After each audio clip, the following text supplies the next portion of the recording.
پاکستان کی عدالتوں نے الحمدللہ عوام کی اعتماد کو ٹھیس نہیں پہنچائی. اشتہاری مجرم کی ضمانت 420 سیکنڈ نیا عالمی ریکارڈ. درخواست دائر ہونے میں 21 گھنٹے اور 38 منٹ لگے. 4 دن کا کہہ کے 1114 دن اشتہاری رہنے والا پاکستان دنیا کی تاریخ میں ریکارڈ لگانے والے 18 منٹ کی سماعت میں ریلیف لے گیا. اب اپنے دل پہ ہاتھ رکھ کے بتائیں پورا پاکستان جو میری بات سن رہا ہے، کیا آپ لوگوں کو یہ فیصلہ نہیں پتا تھا کہ جسٹس منیر، جسٹس مولوی مشتاق، پاکستان کی عدلیہ میں کسی جج کو ماں بہن کی گالی سے دینا برا نہیں سمجھا جاتا؟ کہ آپ کو میں حقیقت بتا رہا ہوں، یہ ججز جو آپ دیکھ رہے ہیں جنہوں نے کسی کو پتھر مارے، گالیاں دیں، اب کچھ نئے نام شامل ہو گئے. قاضی فائز عیسیٰ صاحب، ان کا صرف 1 سال ہے. 15 سال پہلے دیکھیں، یہ عام طور پہ ایک وکیل بنتے ہیں ہائی کورٹ کے، 5 سال کا تجربہ ہو، پھر سپریم کورٹ کے جج بنتے ہیں، اور یہاں پھر 10 سال کا بھی یہی تجربہ چلتا ہے. ڈائریکٹ سینئر سول ججز بھی بنتے ہیں سینیورٹی پہ.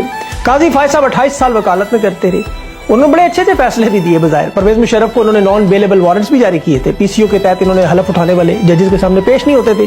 ایمرجنسی کے دور میں جب وہ برطرف ہوئے ججز بلوچستان میں، تو انہیں 2009 میں ڈائریکٹ جو چیف جسٹس بلوچستان لگایا گیا، کیونکہ ججز کے سامنے نہیں جاتے تھے. ان کا ایک تاثر بنا اینٹی اسٹیبلشمنٹ جج، اور ان کے آنے کے فوراً بعد نون لیگ نے جشن منایا. اس کو کہا تھا کہ نواز شریف کی واپسی ہوگی. منافقت چیک کریں کہ سندھ کے چیف جسٹس جو ہائی کورٹ کے، انہیں لاہور، پشاور، اسلام آباد، Balochistan high court chief justice میں عرفان سادات سب سے سینئر جج، اسے چھوڑ کے یہ اپنے جج کو جونیئر ترین چیف جسٹس اسے سپریم کورٹ میں لا رہے ہیں. تو یہی وجہ نون لیگ نے کہا تھا قاضی فائز آئے گا، سب کچھ ٹھیک ہوگا. اور عوام کو انہوں نے مایوس نہیں کیا. نواز شریف کی امیدوں پر بالکل پورا ہوتے. ضمانت 1:30 پر دائر ہوئی، 15 منٹ میں نمبر لگا، 25 منٹ میں بینچ بنا، 30 منٹ میں سماعت ہوئی، اور جو شخص اپنی سگی ماں کی گرفتاری پر نہیں آیا، ٹی سی ایف اسے کروا گیا، اور وہ صرف گرفتاری سے بچنے کے لیے یہ کہہ کے کہ دھرتی ماں کے لیے واپس آ رہا ہے. 4 سال مفروض رہنے پر گرفتار نہیں، حفاظتی ضمانت میں. اور دوسری طرف عمران خان عدالت میں پیش نہیں ہوا. 15 مارچ کو وارنٹ گرفتاری جاری ہوئے. زمان پارک میں ان لوگوں نے آپریشن کیا، غدر مچائی، گھر تباہ و برباد کر دیا. اور اس ملک میں نیب کا چیئرمین جاتی عمرہ کا ایک ملازم کہتا ہے ملزم سرنڈر کرے، تو ملزم نواز شریف نے مجرم اشتہاری سرنڈر کرے یہ کہنا چاہیے تھا. عدالت پہ کیا حکم دے، اور عدالت کہتی ہے حفاظتی ضمانت دے دیتے. بلاول بھٹو بھی مجبور ہو گئے کہنے پہ، کہتا ہے جمہوریت، آئین اور الیکشن ایک شخص کی واپسی کے لیے روک رہے ہیں. عمران خان کی ضمانت کیس کی کاز لسٹ انہوں نے کینسل کی، نواز شریف کی ضمانت کی لگائی. بغیرتی تبت کریم کی طرح دونوں ہاتھوں پہ ایسے مل کے منہ پر لگائی. شلوار اتار کے انہوں نے اتار دی، اور قمیض ادھر کندھے پہ انہوں نے رکھ کے باندھی ہوئے ماتھے پہ، جو اکھاڑنا اکھاڑ دو. احتساب عدالت نواز شریف کے حق میں فیصلہ 420 سیکنڈ یعنی 4 منٹ کرپشن کے عظیم مجرم کی یہ ضمانت یافتہ بگھوڑے کے اسکینڈل کے ناقابل ضمانت گرفتاری 2020 میں انہی عدالتوں نے دی.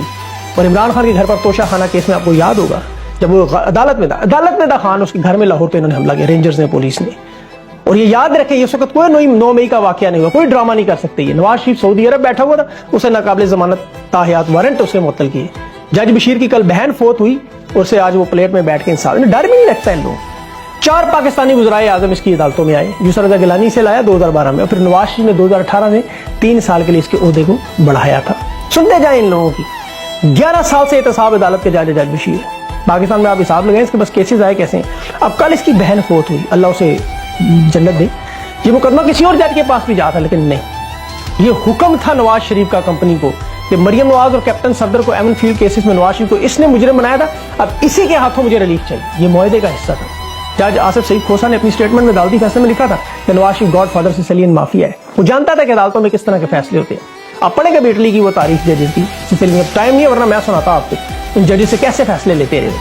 یہ مافیا آپ صرف وردی میں پاکستان میں آپ کو تاریخ اٹھا کے دیکھیں، 76 سال کی کرپشن کا سب سے بڑا مقدمہ سپریم کورٹ سے لے کر ٹرائل کورٹ تک ہر عدالت سے سزا ملنے والا شخص نواز شریف. بزدل، بھگوڑا، جھوٹا، کرپٹ، دغاباز، فنکار، ہر قسم کا نام اسے آئین قانون کے دائرے میں ملا ہوا. عدالتی پناہ میں واپس ہوتا مینار پاکستان پہ جلسہ، پاکستان کے آئین کو توڑتے ہوئے، رونتے ہوئے، بلکہ اس پہ کھڑے ہو کے پیشاب کرتے ہوئے اپنی مرضی کا انتخابی میدان اس کو لانے کے لیے.